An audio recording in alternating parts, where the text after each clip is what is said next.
Hello. It's been a little while, hasn't it, Whaler? Just a bit. So we decided to sell up and buy a holiday lodge. Anyway, so this one was a 12-month holiday park. So we thought it's okay because we're basically going to use it as a base. We're going to go off travelling because we didn't have a mortgage anymore, and we're going to be better off. We're going to be living in this lovely lodge in the countryside, whatever. The idea of it was like perfect, but in reality, that's not what happened at all. It was a nightmare.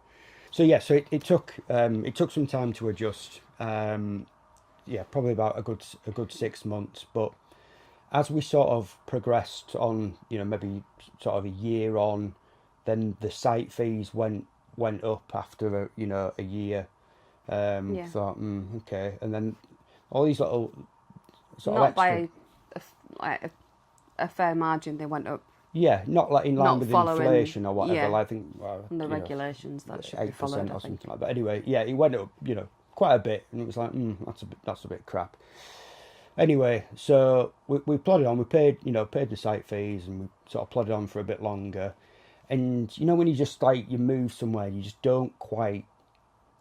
You're sort of chasing your own tail with it, really. You just don't feel like it's working out. We give it a good 12 months, 18 months, and it just wasn't. Yeah.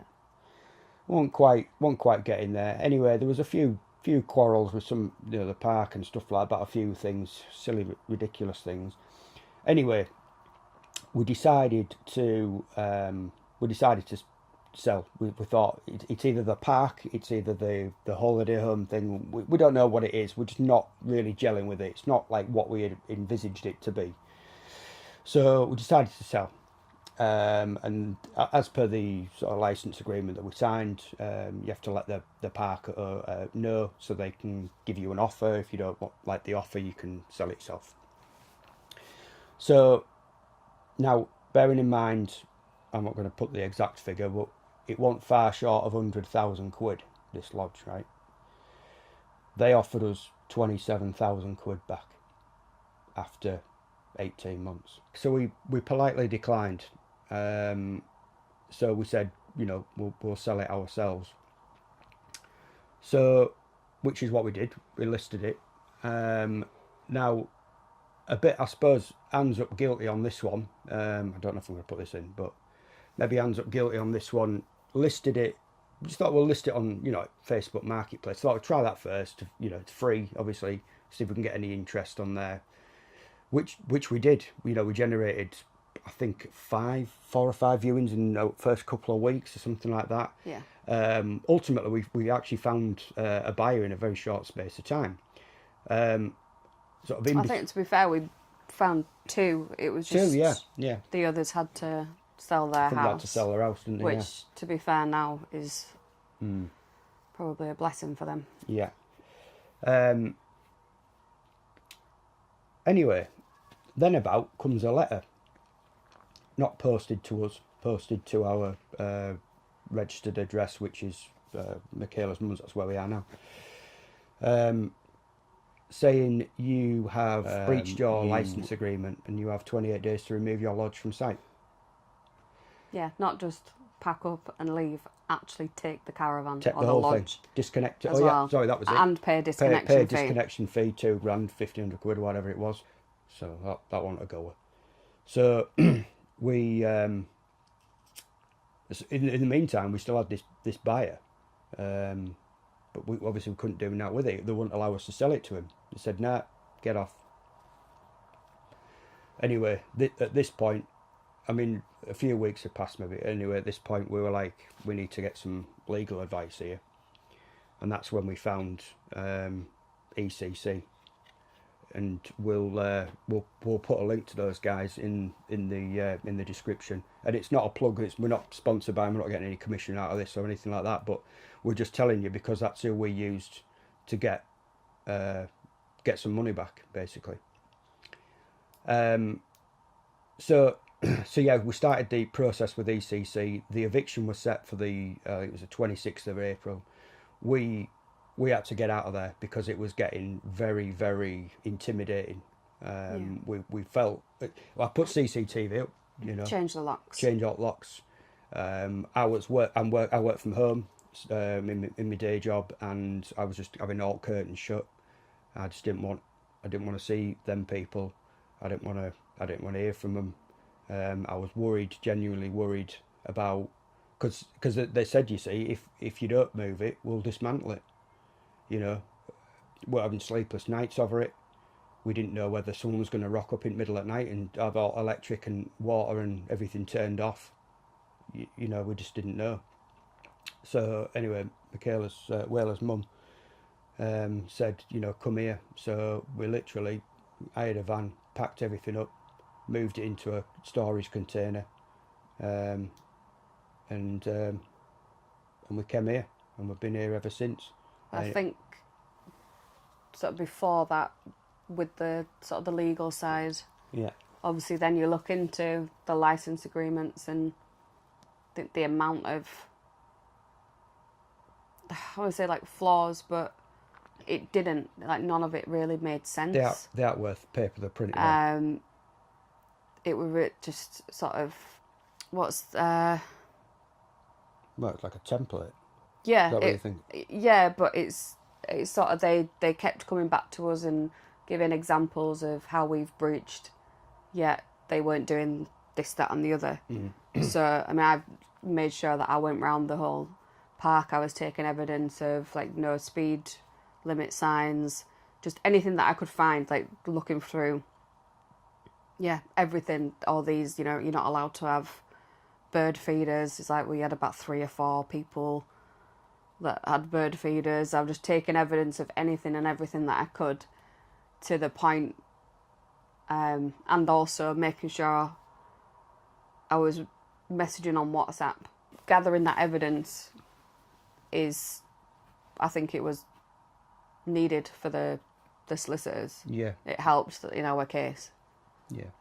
Yeah, no, to basically back everything that we've been saying. Because everything that they were saying, they were basically like contradicting themselves and sort of stumbling, because you know that what they told us and then what they ended up saying, and you know they kept turning around and saying that we were the liars, and yeah, they know what they're doing. They know. The thing is though, this like we said at the beginning, this is not park specific. This is the industry. Yeah. We'll put some links in, because the BBC have done a show on it.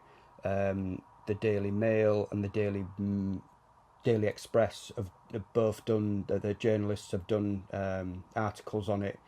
I'm understanding that ITV are looking into it as well, and doing some sort of undercover reporting about exposing the holiday home industry.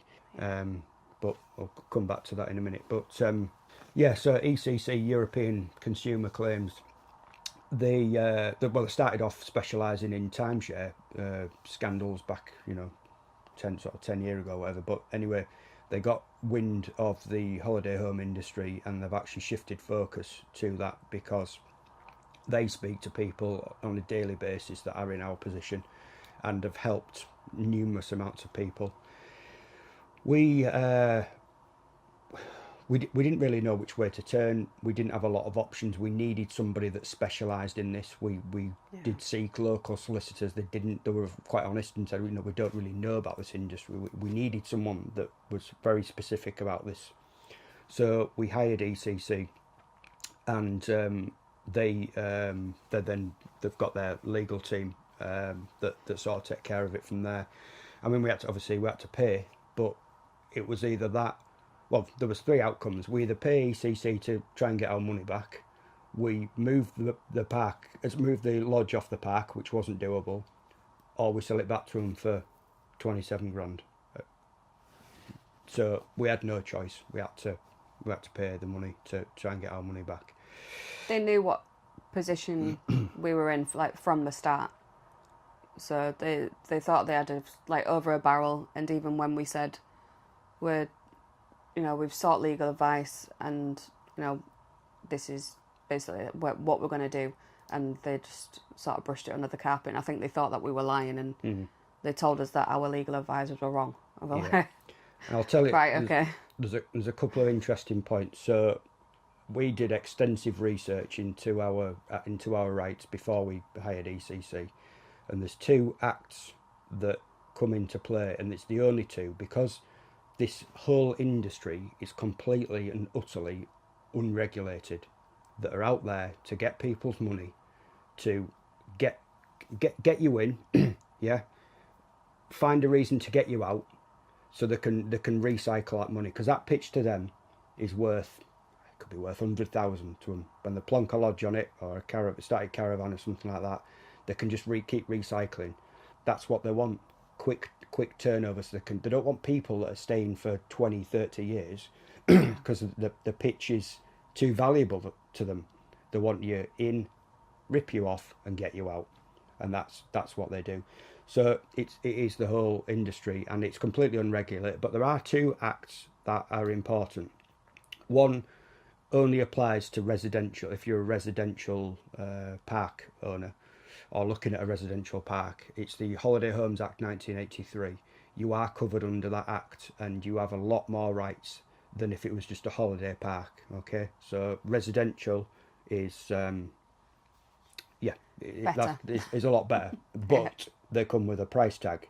That's where they get you, and you do have to pay council tax as well. That's another thing. The other one is the Consumer Rights Act 2015, which, like, when you buy anything, whether it's a mobile phone, a telly, or a car or whatever, you're covered under this. The problem with this is proving that you were missold, and this is where ECC come into play, is because they gather all the information about, you know, conversations that have been had, whether it's by WhatsApp or it's via email, license agreements.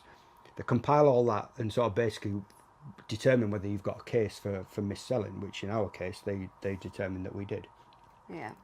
It didn't take them long to realise that we did, to be fair. No, it didn't. So ECC took on the case. The solicitors got involved. They managed to stop the eviction. Or that at the time, they managed to postpone it by a few weeks, and then eventually it stopped it by several letters that were sent back and forth. Anyway, so we'd moved out at this point. I've got to fast forward on quite a bit, because the in-between time was just basically going back and forth with the solicitors. But a long story short, they came back, we agreed a figure to settle out of court, and we got 2/3 of our money back. Not all of it, but 2/3 of it. But we're taking it as a win.